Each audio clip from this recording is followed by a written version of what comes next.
Hello everyone, welcome back to our YouTube channel Biogeek. आज इस video में हम पढ़ेंगे इंटरफेस के बारे में। क्लियर?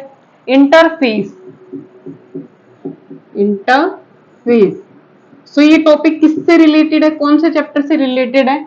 ये टॉपिक रिलेटेड है सेल साइकिल और सेल डिवीजन चैप्टर से। जो सेल होती है डिवाइड करने से पहले अपने आप को डिवाइड करने के लिए प्रिपेयर करती है, और उस प्रिपेयर करने के फेज को हम क्या बोलते हैं? इंटरफेस बोलते हैं। चलो समझते हैं। एक सेल को डिवाइड करने के लिए टोटल कितना टाइम लगता है ह्यूमन बीइंग में? ह्यूमन बीइंग में एक सेल को डिवाइड करने के लिए 24 हार्स लगते हैं।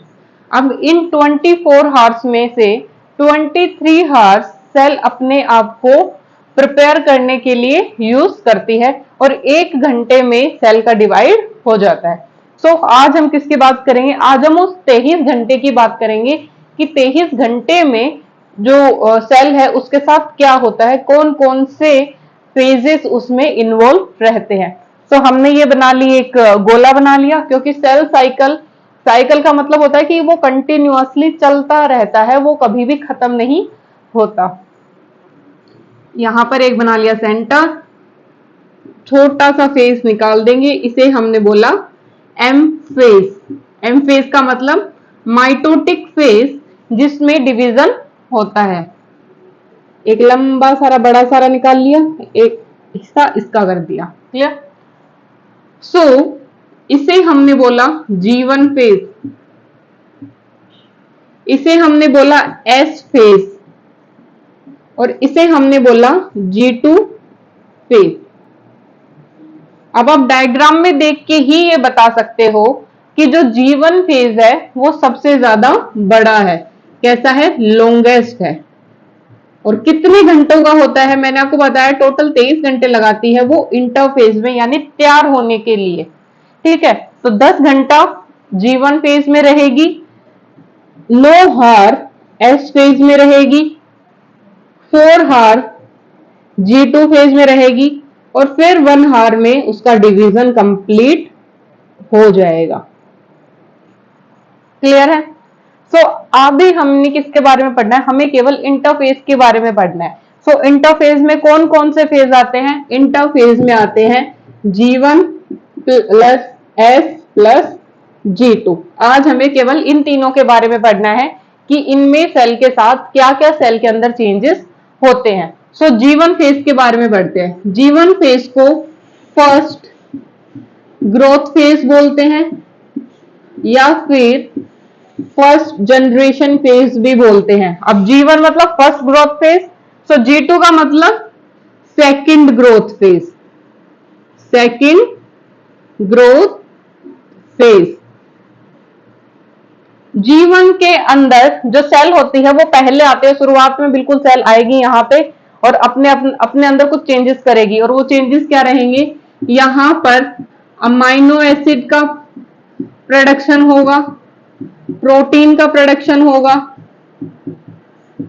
न्यूक्लियोटाइड्स का प्रोडक्शन होगा,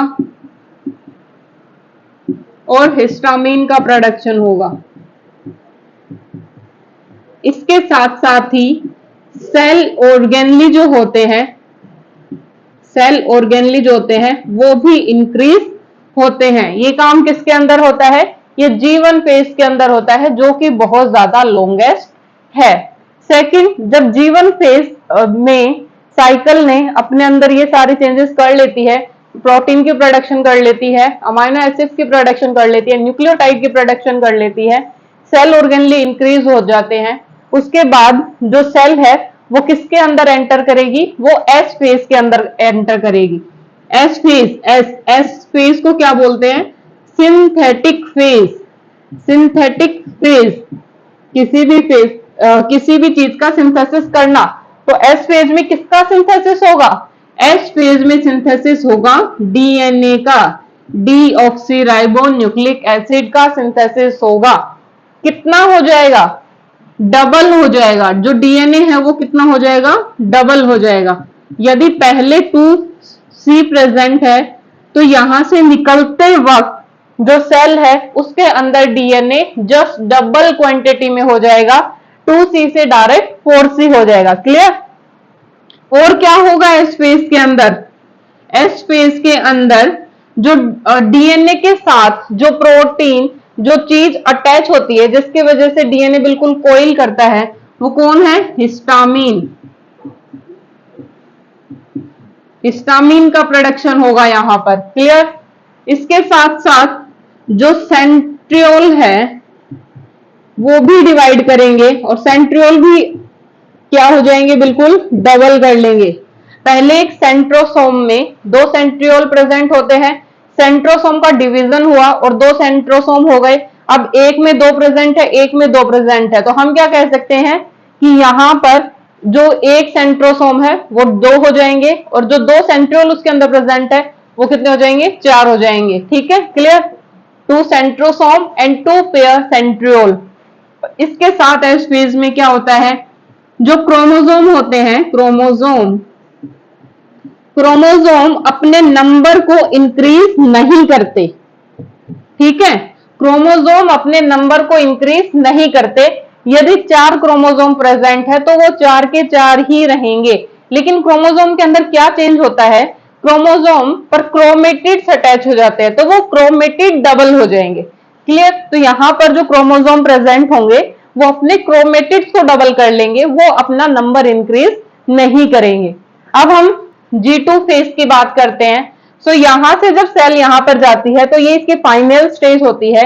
इसके बाद डायरेक्ट ये माइटोटिक फेज में एंटर करेगी जहां पर इसका डिवीजन होना शुरू हो जाएगा। सो यहां पर ये अपने आप को एक दोबारा से रीचेक दे लेती है कि हाँ सब कुछ चीजें अवेलेबल है या नहीं है। तो यहां पर आप देखो आरएनए का और प्रोटीन का सिंथेसिस कंटिन्यू रहेगा। इसके साथ साथ सेल ऑर्गेनली भी अपना साइज अपने नंबर बढ़ाएंगे। यहां पर स्पिंडल फाइबर की फॉर्मेशन होगी, सेल अपना साइज इंक्रीज करेगी।